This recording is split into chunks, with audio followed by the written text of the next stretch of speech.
My friends will be expecting me to a dance on Berwick Street. I says, my darling, no, no, no, I cannot dance too well. Besides, I am but Windsor bound, where all my friends do dwell. Thanks for being here. Thanks, Mark. I really appreciate it. I'm going to start off with a bit of an intro, and then we can get things rolling with some questions and go from there. But first of all, just thanks for being a part of our very first Artisan Residents conversation series. Thanks for having me. So here's my big intro. Dylan Jewers is a musician, performing artist, event promoter, historian, and archivist from Dartmouth, Nova Scotia. Main Street, to be specific. Is that correct? Yeah, off Main Street. Excellent. Okay, that's not a bad start. Weyburn. Okay. Yeah. There you go. It's difficult to summarize his involvement in the music, arts, and culture scene in this town because his contributions are so plentiful, but somehow still seemingly behind the scenes at times. One of his most prominent projects, Big Turnips, recently released their second compilation album, appropriately named Big Turnips Volume 2, furthering his progress in archiving the music and art that is so deeply rooted in our culture. Welcome, Dylan, to our first Artists in Residence conversation series. Thank you very much. So That was very sweet. There you go. So for those out there who have not heard of Big Turnips, one of your more prominent projects, I assume, how would you describe it? So it started out as just a compilation album that was mostly comprised of friends of mine who are very talented singer-songwriters and performers, but don't really do it and don't make it a priority. So I wanted to get them recorded and make a compilation album just in case they never bothered to do it themselves, when they didn't. And so my friend Stephen McIntosh and I set out to do that. 3 years ago? I can't even remember now. It was like 3.5 years ago we started doing that. It took 10 months to record. We recorded it all at the Halifax Library. And then it took a year to raise the money to put it on vinyl. So the idea was that it was only going to be on vinyl. We didn't want to release it until it was out on vinyl.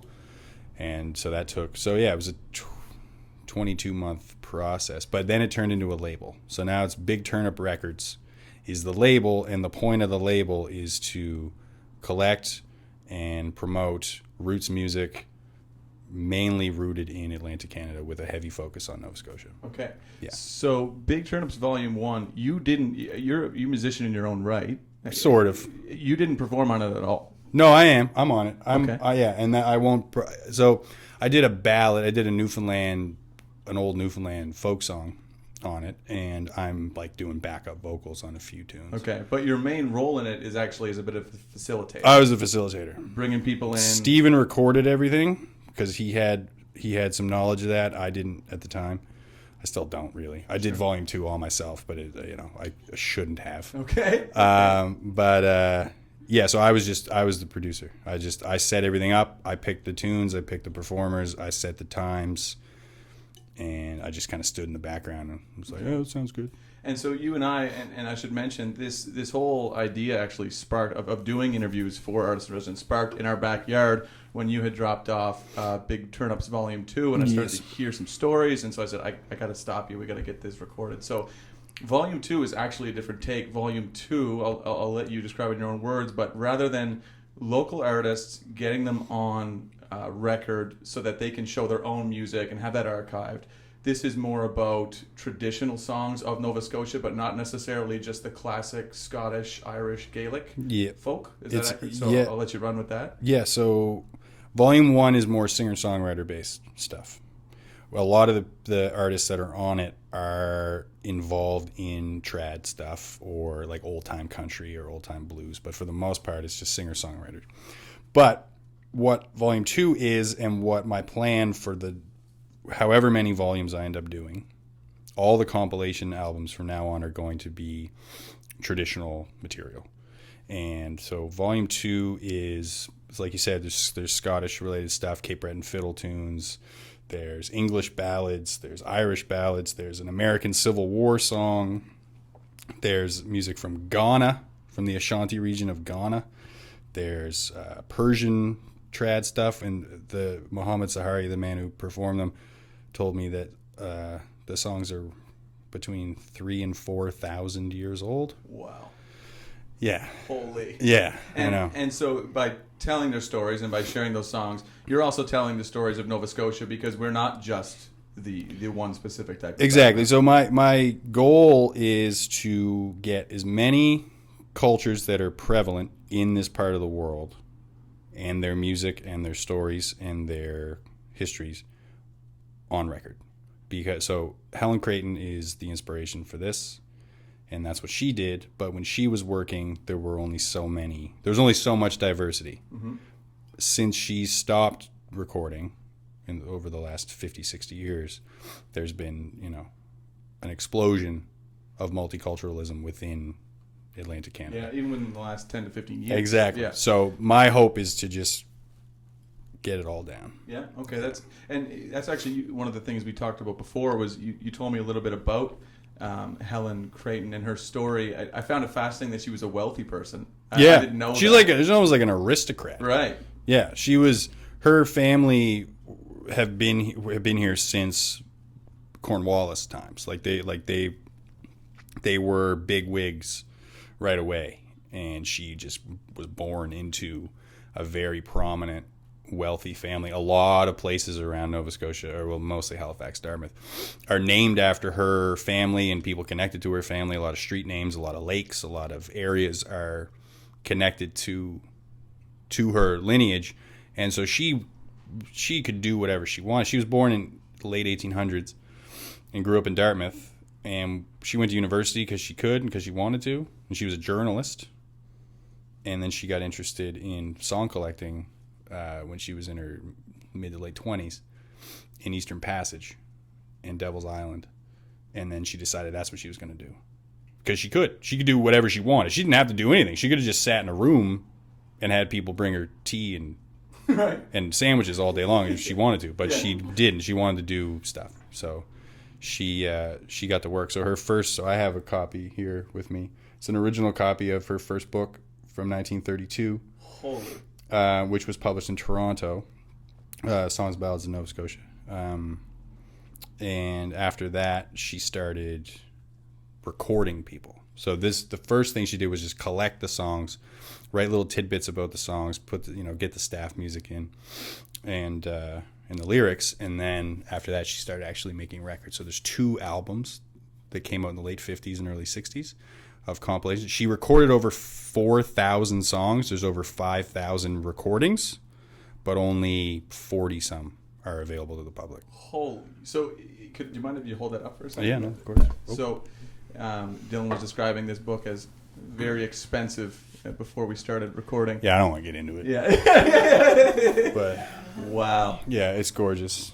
The detail on the cover is ridiculous, but no dust jacket, and we got a little bit of whatever the hell that is. But so, in a lot of ways, do you feel like you're continuing her work? That's exactly what I feel like doing. What I feel like I'm doing, and it feels arrogant and weird to say it out loud to people, but there's really no other way around it. Like that's really all that that's what my main focus is. Now there's plenty of other stuff I'm interested in. I love blues, I love country, I love rock and roll, I love singer-songwriter, I love bluegrass, and I want to involve myself in that as well. And so I've been starting to do singles and EPs and full lengths for different people under the Big Turnip Records banner. But as far as the compilations are concerned, it's going to be all traditional material. Okay, so is this, and feel free not to answer this if you don't want to, but Helen Creighton, like you said, comes from a wealthy background. Mm-hmm. We all know recording's not cheap. No. Is this fundraised? Are you asking me if I come from a wealthy background? No, it's not what I'm asking you. Because I don't. I'm asking you if you do government grants or if you fundraise yourself. Well, I've been mostly fundraising myself. I have had a little success with grants. The only issue is what I do is not what is it? There's no real return on investment. Mm-hmm. Yeah. I certainly am going to expand my brand, as they say, but it's not profitable. Yeah. Right. Yeah. This is a passion project. So places like Canada Council for the Arts, like that's where I'm at. But I've fundraised myself. I put up my own money. I do pre-order campaigns online. Yep. People help fund it that way. But it's not it's not something that people want to throw too much money at. Sure. Well, with no return, right? And, Exactly. And to some extent, Yeah. I can relate, and that's part of the reason why I felt such a strong connection to this when I found out what it was. I think the first time I saw the album cover. This whiskey is really nice. Oh yeah, it's two by the gingers. way. It's not bad. Yeah. Yeah. No. Well, there's our funding potential right there. Is two gingers. Two reach gingers. out. We need you.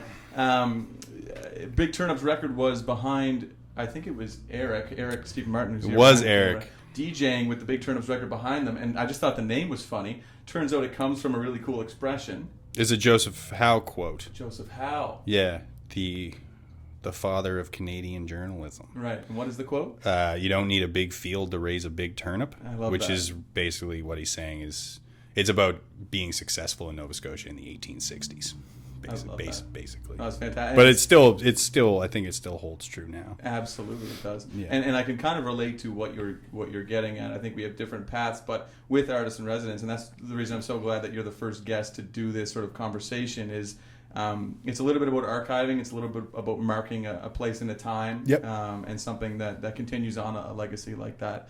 I wanted to ask you too. You're also just involved, like you said, on the label side. So outside of the Big Turnips records you put out, people like Keith Hallett, am I pronouncing his name properly? That's it, yep. Yeah, and them other Johns, among other artists. You put out albums. I mean, they're on your Bandcamp page at least. What's your involvement there? That's just part of the label. So as a label runner, I want to be putting out as much stuff as possible that I think is great and that I think I want heard.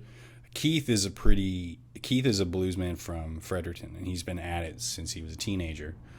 He's kind of like Garrett Mason kind of took him under his wing when he was a kid, and him and Garrett have since become really close friends, and he's one of the most successful and most talented blues artists in Canada. He still lives in Fredericton. And he's put out a couple of records over the years, some cassettes and some CDs. He's never been on vinyl. And I love his stuff. I think he's amazing, and he's a buddy of mine. And I asked him if he wanted to do a single for the label, and I asked him if he wanted to do an original and a trad. So he did an old blues number, first recorded by Blind Lemon Jefferson. It's credited to Blind Lemon Jefferson, but no one actually knows if he wrote it or not. So it's public domain regardless. And Garrett Mason wrote the liner notes. Oh, very Which cool. was, I asked him if he would. I didn't know what he was going to say. And then 5 hours later, he emailed me back his liner notes, and they were beautiful. Yeah. And then them other Johns are a really great classic country group, like very like late 50s, early 60s, kind of George Jonesy type country music. And a lot of them are friends of mine. The vocalist is a very good friend of mine, Alex Forbes, a very talented graphic designer or illustrator, and wonderful singer. And they mostly just play covers, but he also writes these incredible tunes, but he only writes a handful of them. So I asked him to pick these two really beautiful songs that he wrote, and we saw Charles Austin and Frank Lopez at Ocean Floor and recorded them. And yeah, so the idea is to put out those two things, the Keith Hallett thing and them other John's going to be singles, so just little 7-inch records. Yeah. Also, I just want to, just before I forget, I just should mention that all of Big Turnips Volume 2 was recorded at Helen Creighton's house. I was going to ask you about that. Yeah. Actually, I had it as a question. How difficult, if at all? I have it as, is it the same thing as Evergreen House? Helen Creighton House, same name, just different names? So it's called Evergreen Historic House / Dartmouth Heritage Museum. Understood. So the property originally was called Evergreen, and it extended from the house all the way to where Hawthorne's elementary school is, and it was considered the country. Funny. So in the early 1800s, as soon as you got to Five Corners, you were in the country. Wow. And so people would go there to like get fresh air, back when people would be sick. Yeah. And they thought all they needed was to get a little fresh air. So they just like walk past the Tim Hortons. Wow. And all of a sudden they're out of the town. Right. And then eventually it was Creighton property originally. Then it got sold to another rich family, and then 3 generations later, Helen's father bought it back. Wow. And all that remained was the house.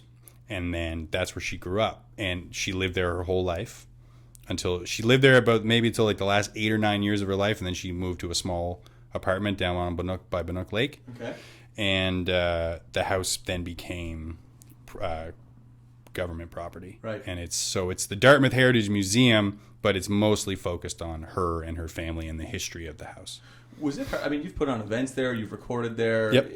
Is it difficult to do that? Was No. Not a lot of government red tape. You just. Well, there is red tape, but Terry Eland, the curator, is the most gung ho person I've met, really, with all of this. Like I met him because I want to get a statue of her erected. Wow. In town. And so I met with him just to tell him, like, this is something I want to do. And his response was, that's great. Who are you? Yeah, right. Yeah. And I told him who I was and what I did. And then his eyes lit up and he was like, we just got a little studio built in a closet in the next room over. I was like, wow. He's like, do you want to use it for free whenever you want? I was like, of course. Yeah, yes, I do. Of course I do. Yeah, because you were over at the Halifax Public Library. Yes. Yeah. And I had to book like fucking 3 weeks in advance, and you can only get 2 hours at a time. And no, it was horrible. So, I mean, no, it's not horrible. Yeah. Being able to record the Halifax Public Library is a beautiful thing. Yeah. It was very nice, but it's a dog-eat-dog thing. Of course. People want it, I mean, and people use it. It's on Spring Garden Road. No one uses this fucking house. So he told me, yo, this place is a 5-minute walk from your Yeah, house. so now I'm going to have to edit this out of the pot because we have so many musicians that follow us that they're all going to be clamoring. I want to ask you about something that's somewhat unrelated because I couldn't find too much on this. It seemed like 2016 was a time when I saw stuff on this. The Lost Documents. What was that process? That was a literary journal that I had. We did 4 issues. It was started by myself and a local artist named Bijou Wilcox, and we put out 4 issues. It was poetry and short stories from mostly Canadian. We people submitted from different parts of the country, and I think there were even a few Americans that submitted, but it was mostly local people. And again, it was like friends of mine. And the name comes from my dear friend Dan St. Dan, Basil, whatever you want to call him, who's all over Big Turnips Volume 1, and he's a perfect example of someone who's insanely talented, but just can't get a fire lit under his ass. Yeah. He and I used to play in a band together called The Canisters. So it was kind of like a blues punk type thing, like just like fucking real shambly. Yep. Jangly. Yeah. And so we had a song called Lost Documents. So it comes from there, and he's a brilliant poet. And so I published some of his stuff in there. Yeah, so that's all that was. It was a literary journal. Yeah. Put out 4 little cheaply made volumes. I found it interesting because it was kind of to me like, okay, Dylan, I've got a few if you want. I was going to say I want to buy Yeah. one, but I thought to myself, this is not Dylan's first rodeo at archiving and collecting. It's obviously. Oh, I've always enjoyed that kind of stuff, and I'm more of an enthusiast than anything else. Like I sing and I've played in punk bands. I sang in punk bands, and I play drums poorly. You know, and I love music and art more than, aside from food, I love music and art more than anything else, and I just have always wanted to be involved with it, but I'm not the most talented with the actual playing of whatever, right? And I'm useless as far as I'm not handy, I don't know, I'm horrible with so many things. But I know a lot of stuff, and I'm passionate about it, so compiling and facilitating, that's what I'm good at. Very cool. No, Yeah. it's fantastic. I want to ask you something that's, I guess, a little bit off the beaten path of everything else we've been talking about, and more so just about downtown Dartmouth. So this is a series, whatever you want to call it, a YouTube page, a gathering of sorts that's been going on in downtown Dartmouth for 2.5 years now or so, and Hillary and I used to live here before then, but it's quite obvious if you've been around HRM that downtown Dartmouth is going through gentrification. And I read an article that you wrote for the Coast not too long ago. Jeez, you really dug in, didn't you? I did, yeah. About gentrification of Dartmouth. What I found so interesting about it was it didn't necessarily pick a side. No, I tried not to pick a side. Yeah, because I'm still on the fence about it. Well, exactly, and it spoke to both sides really fairly. I loved this quote. This is from February 2018 in the Coast. Mr. Plaskett opened up a record shop where they serve coffee that doesn't taste like plastic or tomato sauce. And I thought that sentence perfectly described the complexity. I stand by it to this day, and man. So it's good and it's bad. It's both. I guess I'm just curious to hear now, over 2 years later, since writing that article, a lot of what you predicted came true. I think it probably happened slower than people thought, much like you said, but it's definitely still happening. I was right and I was wrong about a few things. What were you wrong about? Where the Knife-Forth furniture store ended up. Oh, okay, that's not bad. If that's the only thing you got wrong. I think I said something about how they were going to demolish it and make it a condo, but they didn't. They didn't. Thank God. Thank God. So I'll close things off with this, but I'd love to have you back in the future, because like I said, I think what we're doing aligns so much. I'm newer to the game than you are, but excited. What game? The archiving. That game. The facilitating. You should meet this person. You guys would get along. That type of thing. What Mo did for introducing us. And it's what you're doing on with Big Turnips, I think, too. And so I guess I'll just close by asking what's next. What's next? Just try and sell some CDs. Volume 2 out now. So put Volume 2 out on CD because the people who I've met who are most interested in trad stuff are elderly people who got rid of their vinyl in 1987 and they're not going back. Right. So my plan is to release vinyl for basically everything except for the trad stuff. Now, I mean, if I had the money, I'd do both. But I opted out for just to do the CDs for this one, so we'll see how that goes. What's next? Eric Stephen Martin, who happens to be here today. He's so handsome too. It's a shame he's not on camera. Tall, but he's not as tall as me. But he's more handsome than I am.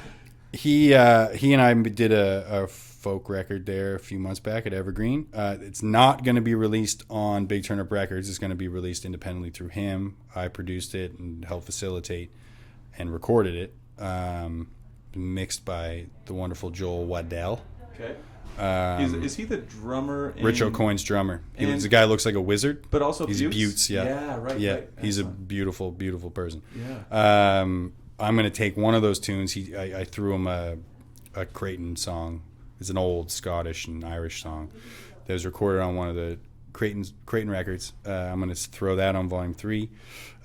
Really putting Keith Hallett's single out on vinyl in the next couple months. Them Other Johns in the next couple months. I did an EP for this ragtime Hawaiian style band out of Halifax called the Coconut Kings. Excellent. They're incredible. They're Barely's House of Blues regulars. Yeah, they're great. And I'm a member of the Helen Creighton Folklore Society, and they do a lot of really great work. I don't know. I'm just trying to promote as much as I can. I'm also the entertainment manager at New Scotland Brewing Company in downtown Dartmouth. So you're behind all those shows. That's my job. There you go. That's what I do for. I didn't know that and bartending. That's what I do for money. Okay, well, congratulations on the success of that place, because the acts coming through there now, they're fantastic. So that's my goal, is just to keep booking good shows and recording good artists and hopefully getting grants. Excellent.